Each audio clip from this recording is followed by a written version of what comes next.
Hey there guys, it's Dwayne from Big Sugar, and today we are doing something I promised I wasn't going to do anymore. I wasn't going to add any more hives. I was going to start taking it easy. I'm supposed to be retired, semi-retired, but I didn't listen to my own advice again, and I have bought more deeps. We have a new yard going to be north and west of us. A good friend of mine is going to keep them after I show him how to get started, and eventually they're going to turn into his hives. But for the next little while, we're going to provide some in apiary training to get him started, and till he's up to speed, and then he'll just take over the hives by himself once he's got some beekeeping skills and he's good to go. But whenever you need to expand, you need gear, and again, if you don't know me by now, I like to buy gear.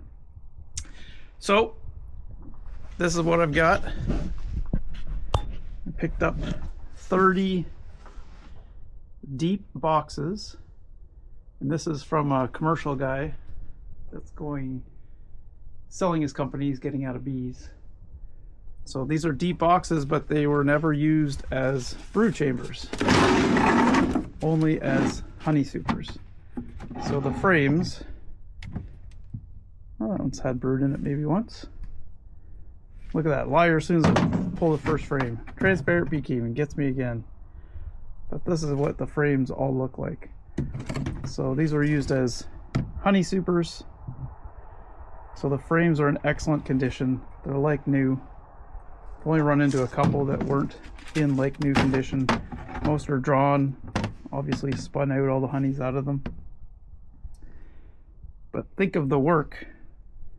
If you're into beekeeping, you know how much work is already done for me, and for more importantly for the bees. I don't have to waste any bee energy drawing comb.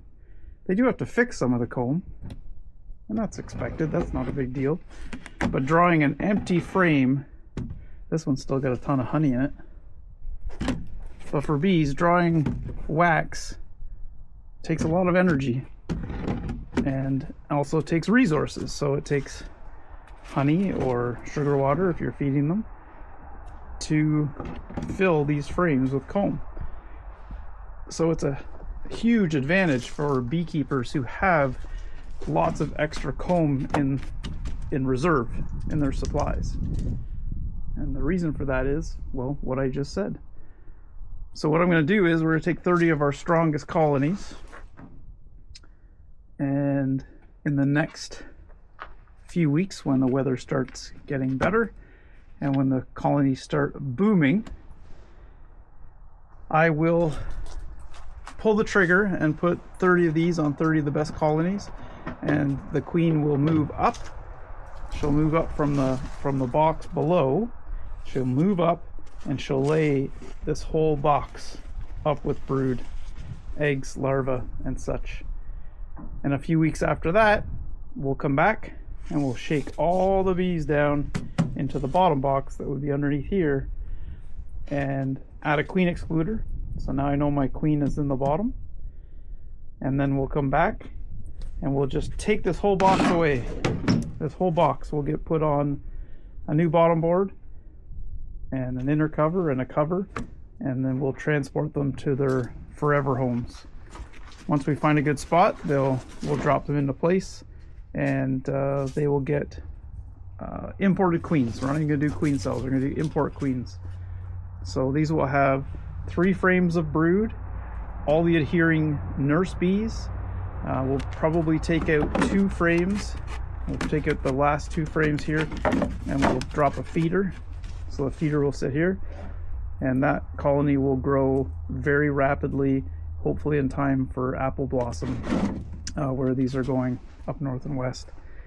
Tons and tons and tons of apple orchards up there. So we're going to run for honey with these splits, and they should all make lots of honey. These will also be gathering pollen this year too. Every hive is going to have a pollen trap this year. Just makes sense to do it. So that's what we're doing today, and it's not very exciting. It's actually pretty boring, but it's hard work. It is April 6th today, 2025. It went from, I don't know, plus 20 a couple days ago, and I think today is maybe a couple degrees above zero. Either way, it's not very warm. So I'm going to get to scraping. I'm going to scrape the tops and the inside of the bars, clean them all up, and then these inside rails all have to be scraped and make sure these boxes are all good to go. And then I'm going to set them on queen excluders, sit on the pallet. Queen excluders will sit on the pallet like so.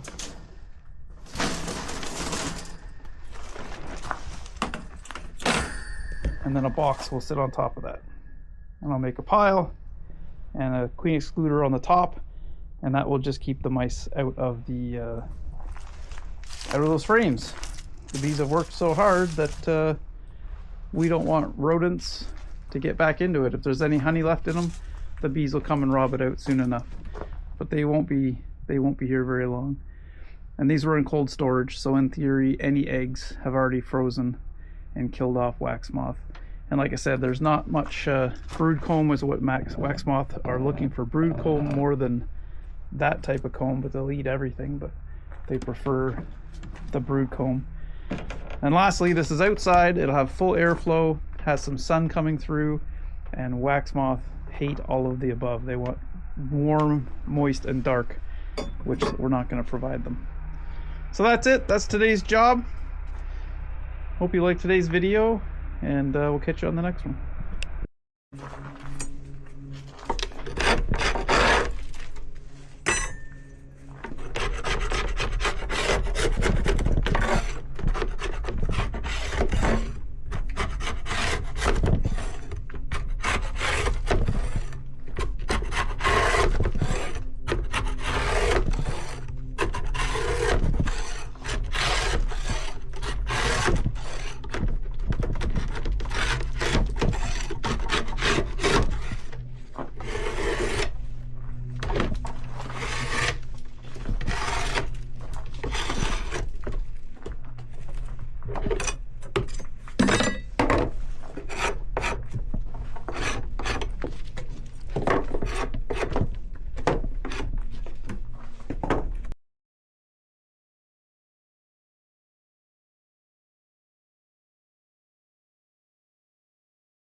And there we go.